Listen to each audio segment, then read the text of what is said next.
Personne ne veut imaginer un scénario d'effondrement ou de guerre civile. Pourtant, comprendre comment une société bascule permet de mieux anticiper, mieux réagir et surtout éviter les décisions impulsives. Dans cette première partie, on va analyser ce qui se passe réellement quand un pays plonge dans le chaos. Le choc initial. Un effondrement n'arrive jamais d'un seul coup. Il commence par une rupture. Crise économique, tensions politiques, coupure d'électricité massive, pénurie, violence localisée. Les institutions perdent leur capacité à maintenir l'ordre. Les gens paniquent, les rumeurs explosent et la confiance disparaît.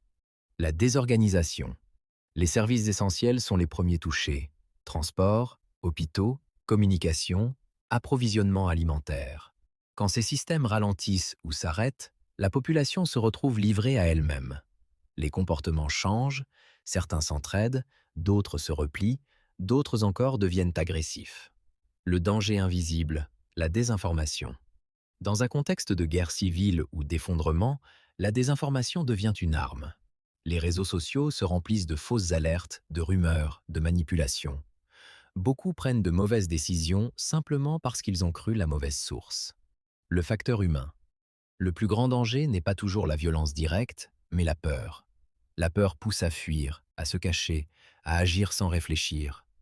Comprendre ce mécanisme permet de garder la tête froide. Maintenant que tu sais comment un effondrement se déclenche et se propage, on peut passer à la partie la plus importante.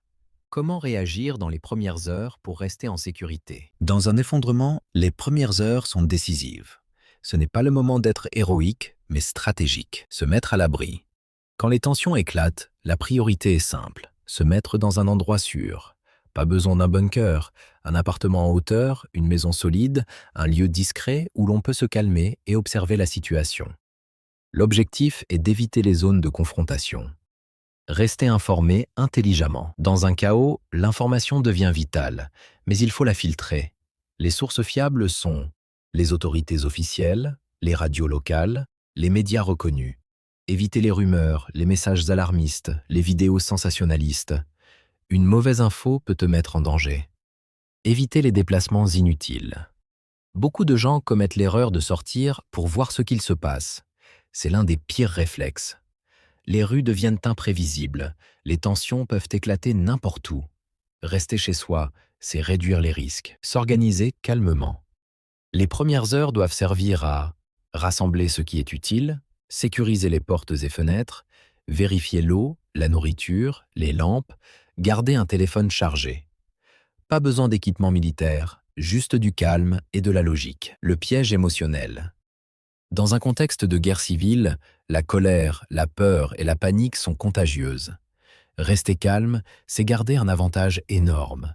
Ceux qui paniquent prennent les pires décisions. Tu as passé les premières heures. Maintenant, il faut tenir sur la durée. Dans la troisième partie, on va voir comment s'organiser pour survivre plusieurs jours ou semaines dans un environnement instable. Quand le chaos dure, la survie ne dépend plus seulement de l'abri ou des ressources. Elle dépend de l'organisation, de la psychologie et de la capacité à s'adapter. Gérer les ressources. Dans un effondrement, chaque ressource compte. L'eau, la nourriture, la lumière, les médicaments. Il ne s'agit pas de stocker comme un survivaliste extrême, mais de gérer intelligemment ce qu'on a. Prioriser ce qui est essentiel, éviter le gaspillage, rationner calmement. L'importance de l'entraide. Contrairement à ce que montrent certains films, les gens ne deviennent pas tous violents. Beaucoup s'entraident. Une petite communauté, même informelle, augmente les chances de sécurité. Partager des informations fiables, s'organiser à plusieurs, c'est souvent plus efficace que rester isolé. Rester discret. Dans un contexte instable, la discrétion est une force. Éviter d'attirer l'attention, éviter les comportements ostentatoires, éviter les conflits inutiles. La survie passe souvent par la prudence. La santé mentale. L'un des aspects les plus sous-estimés est la fatigue psychologique. Le stress constant, l'incertitude, la peur, tout cela use. Il faut garder des routines simples. Dormir, manger régulièrement, parler avec quelqu'un, garder un minimum de normalité. Attendre le retour à la stabilité. Aucun effondrement ne dure éternellement. Les autorités finissent par reprendre le contrôle, les tensions diminuent, les services reviennent progressivement. Le but n'est pas de survivre des années, mais de tenir jusqu'au retour de l'ordre. Dans un scénario de guerre civile ou d'effondrement, la survie repose sur 3 piliers.